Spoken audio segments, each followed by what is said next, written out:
goal from 2025 that I want to take into 2026 is reading my physical TBR. I feel like 2026 is the year that I finally conquer it. And I don't mean I want to have 0 books on my TBR, but I want to have new, exciting books on my TBR instead of ones that have been rotting on my shelves for years. So to help with that, I'm making another of these books will self-destruct list. So that's what we're going to be doing today. I'll go over, I picked 9 books off of my physical TBR that I'm kind of just sick of sitting on my shelf, and it's now or never. If I don't read these, when will I? A year from now, we'll go over this video and see if I did read these books. And if I didn't, I have to chuck them. They gotta go out of my collection. A lot of these have been on my TBR for 2 to 3 years. I think the shortest amount probably is 2 years. There's only one that I'm unsure of when I got it. I want to be excited about the books I'm reading, and some of these are just not exciting to me anymore, but also I still want to read them. So I don't particularly want to get rid of them without reading them. Putting them on this list, it'll put a little pep in my step, hopefully, to read them. So if you've never seen a These Books Will Self-Destruct video before, I believe it was originally made by Becca from Becca and the Books, where you put a list together and yeah, you read them within a year. If you don't read them, then you have to unhaul them. 9 is kind of a weird number, but it was all books that I was drawn to that I'm like, okay, I could put this on this list happily. I didn't want to put anything on the list just to put it on the list. So let's get into these 9 books. I put a little bit of everything from my shelves on here. One that I'm especially like overseeing on my shelves is Lessons in Chemistry by Bonnie Garmis. If you can see, it is very sun damaged from where it's at on my old bookshelves at my old place, never being moved. She's sun damaged, so I think that's a sign you need to read this or get rid of it. I actually got this for free when I worked at Indigo, but this is a very popular book about a chemist in the early 1960s. She is the star of America's most beloved cooking show, Supper at 6. Her unusual approach to cooking proves revolutionary. But as her following grows, not everyone is happy, because as it turns out, Elizabeth isn't just teaching women to cook, she's daring them to change the status quo. So I know people love this. It's a show now too, so I just need to read it. And if I'm not going to this year, then I should just get rid of it. Simple as that. The easy go-to one that I knew that needed to be on this list. Next, I have The Inheritance of Orquídea Divina by Zoraida Cordova. I've wanted to read this for so long, but I just can't get myself to pick it up. It is a fantasy about a family who calls them all to her funeral and to collect their inheritance. At this, she's turned into a tree, her limbs stretching into roots and branches, leaving them with more questions than answers. 7 years later, her gifts have manifested in different ways for each of the family members. Soon, a hidden figure begins to tear through their family tree, picking them off one by one as it seeks to destroy her line. So her descendants travel to Ecuador, to the place where Orquídea buried her secrets and broken promises and never looked back. Beautiful cover, which is part of what drew me in when I first got it, and I saw lots of people talking about it, but I've never really seen people's thoughts on it. I think pretty similarly, they bought it, put it on their shelves, and never picked it up. So 2026 is the year, or else I just need to let it go. It's not even long, it's barely 300 pages. Another fantasy which is along the same lines is A Dark and Hollow Star by Ashley Shuttleworth. I got this early on in my booktube journey because everyone was talking about it, and then I think people maybe read this one but definitely didn't follow up. The covers get so ugly. This is such a nice cover, but the sequel's so ugly. I actually did read the first couple chapters in a try a chapter tag I did this year, and I was really interested in it, and then did not pick it up again.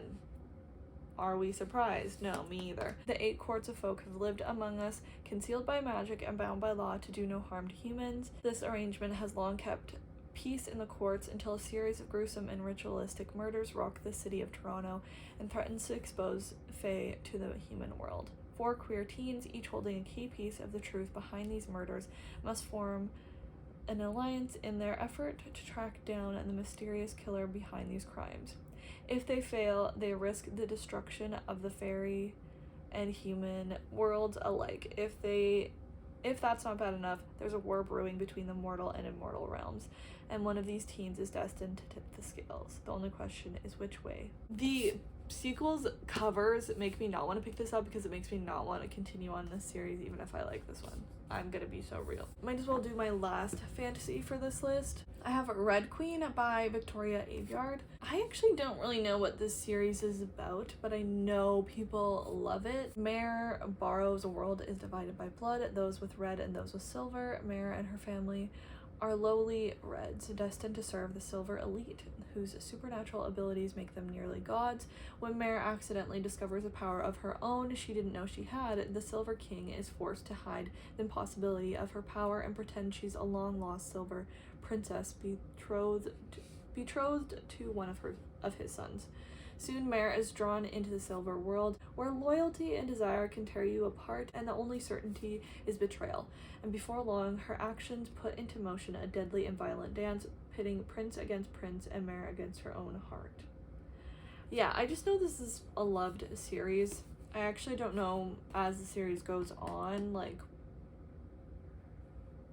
how good it is, but I know at least to begin with, it's super, super popular. Then I have Playing Hard to Get by Monica Murphy. I wish I would have waited on this because the cover for it, when it got traditionally published, is cuter. It's like a cartoon one, but I like it. But I got this when it was indie published, I believe. It is about a college football player. He needs an English tutor, and that is the female love interest. But she watched her mother deal with her ex-athlete father long, long ago, taught her to stay away from that type of man. Yeah, I don't know really why I've been putting it off, but maybe I'll do like a Super Bowl vlog or something reading this. Then the other romance I have on here is Priest by Sierra Simone. This is kind of similar. When I was working at Indigo, people were really liking this one that I worked with, and I was like, oh, I have to read it. Never did, just bought it. But I think it is about a priest, a girl named Poppy, comes into the confessional booth and he can't get her sins out of his head. And they do very impure stuff in the church. My one friend loves this book, so I need to read it and just like enjoy it. I don't know why, it just has never been a priority for me. I find so many other things to read or to put ahead of this, so now is her time to shine. I know this is the start of a series. And then finally I have 3 mystery thrillers. So I have Central Park by Guillermine Musso. I started reading this a long time ago when I first got it. I think this is like from 2021. I think it's getting close to being 5 years on my TBR, so I actually feel like I remember stuff from what I read about this. A Parisian cop who wakes up in New York City, handcuffed to a complete stranger, a musician named Gabriel. They don't really remember what happened the night before. She remembers clubbing in Paris, and he was playing a gig in Dublin. Over the next 24 hours, they race across New York in search of answers, stumbling upon a startling set of clues that point to a terrible adversary from the past. She must confront her memories of hunting the serial killer who took everything from her, a man she thought was dead until now. I enjoyed what I was reading of this, which actually this one might be similar to how long I've had that one. It is The Secret Life of C.C. Wilkes by Diane Chamberlain. This one's about a unsolved murder, a missing child, a lifetime of deception. In 1977, pregnant Genevieve disappeared. 20 years later, her remains were discovered, and Timothy is charged with her murder, but there's no sign of the unborn child. C.C. Wilkes knows how Genevieve died because she was there, and she knows what happened to her missing infant, because 2 decades ago she made the devastating choice to raise the baby as her own. Now Timothy is facing the death penalty and she has another choice to make: tell the truth and destroy her family, or let an innocent man die in order to protect a lifetime of lies. I think this came out quite a while ago, but this was like maybe a new cover or something. It was first published in 2006. This edition was published in 2021. So again, coming up on 5 years on my TBR. So, and then finally, The Rumor by Leslie Cara. This one has been on TBRs. I've put it on a monthly TBR and then I never read it, even though it's really slow. It's very short. I have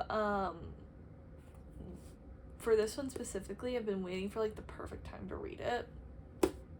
I don't know what the perfect time to read it is. Rumor has it is that a notorious killer who committed a brutal crime as a child has been living a new life under an assumed identity in Joanna's seaside town. Joanna's curiosity will expose her son and his father to a supposedly reformed murderer who may be ready to kill again. She will learn how dangerous one rumor can become, and just how far she must go to protect those she loves. She is going to regret the day she ever said a word. That sounds so good. Okay. Why am I putting it off? I don't know. 2026 is the year for these books. Okay? You heard it here first. I need to get to these ones. Maybe I'll do a couple vlogs to try and get this down. Actually read these books, because sometimes I've done well with self-destruct lists in the past, and then other ones I've just like completely ignored. So we're gonna make sure I do well with this one, and we'll revisit it next year, and hopefully I've read all of these ones, and if I unhaul them after I read them, I don't mind. I really just don't want to unhaul them before I read them. Hopefully you enjoyed this video. If you liked it, make sure to subscribe and give it a big thumbs up. I am doing Vlogmas right now, so hopefully you are enjoying it and sticking around for all the next videos in my Vlogmas series. And let me know if you have a self-destruct list. If you have nothing to comment, leave like maybe a bomb emoji or an explosion emoji down below, and I will see you guys in my next video. Bye!